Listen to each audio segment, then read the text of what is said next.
বিশ্ব শ্ৰমিক দিৱস 1 মে সেই উপলক্ষে আমাৰ সদৌ অসম মিস্ত্ৰী শ্ৰমিক সন্থাৰ উদ্যোগত শোণিতপুৰ জিলাৰ মুখ্য কাৰ্যালয় গৰৈমাৰীত আমি আজি 1 মে দিৱস পালন কৰিছোঁ।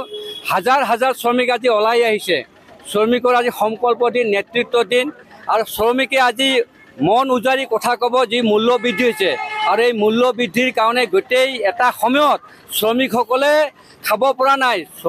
পুঁজিপতি, কৰপতি, লাখপতি, ঠিকাদাৰসকলে, মহাজনসকলে শ্ৰমিকসকলৰ 30 ঘণ্টা 40 ঘণ্টালৈকে কাম কৰাইছিল এটা সময়ত, যাৰ ফলত গোটেই বিশ্বত শ্ৰমিক জাগৰণ আৰম্ভ কৰিছিল। আৰু আৰম্ভ কৰাৰ পাছত শ্ৰমিকৰ আমেৰিকাৰ 1886 চনত চিকাগো চহৰত আজিৰ এই জন্ম, হাজাৰ হাজাৰ শ্ৰমিকে পংগু হৈছে, শ শ শ্ৰমিকৰ মৃত্যু হৈছিলে।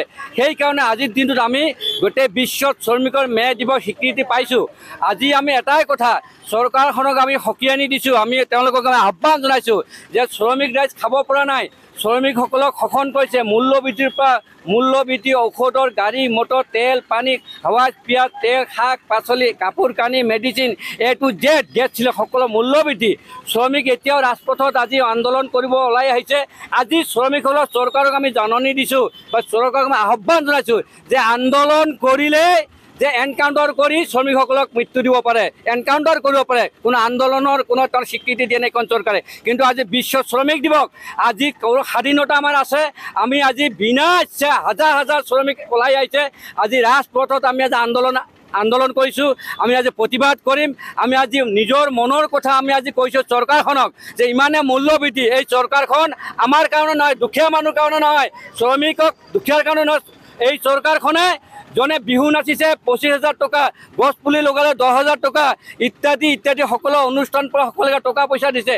শ্ৰমিক অসম গৃহ নিৰ্মাণ কল্যাণ পৰিষদৰ হাজাৰ হাজাৰ কোটি টকা আমাৰ জমা আছে, কিন্তু এইখন চৰকাৰে দিব পৰা নাই। এখন চৰকাৰ, এই চৰকাৰখন এনেকৈ বাঘা বাঘা নেতা থকা স্বত্তেও চৰকাৰে শ্ৰমিক খাতিখোৰ শ্ৰমিকসকলে প্ৰাপ্য দিব পৰা নাই। যাৰ ফলত আমি আজি শ্ৰমিকৰ যি দুৰ্নীতি, যি মূল্য বৃদ্ধি, ঠিকাদাৰসকলে শ্ৰমিকসকলে যি শোষণ কৰিছে, চৰকাৰে যিটো নিৰ্ধাৰিত দৰমহা সেইটো শ্ৰমিকসকলক দিয়া নাই। চৰকাৰ এখন থকা স্বত্তেও শ্ৰমিকসকলে প্ৰাপ্য নাপায়, শ্ৰম বিভাগ থকা স্বত্তেও শ্ৰমিকে প্ৰাপ্য নাপায়। সকলো হ'ল ঘোষখোৰ। শ্ৰমিকৰ ওপৰত চৰকাৰে কঁঠাল ভাঙি তেওঁলোকে কঁঠাল খাইছে, আৰু শ্ৰমিকসকলে শোষণ কৰিছে। শ্ৰমিকসকলে ৰ'দত বৰষুণত কাম কৰি তেওঁলোকে যিটো কষ্ট কৰিছে তাৰ বিনিময় নোপোৱাৰ কাৰণে আজি ৰাজপথত হাজাৰ হাজাৰ শোণিতপুৰ জিলা মিস্ত্ৰী শ্ৰমিক সন্থাৰ উদ্যোগত ৰাজপথত ওলাইছে।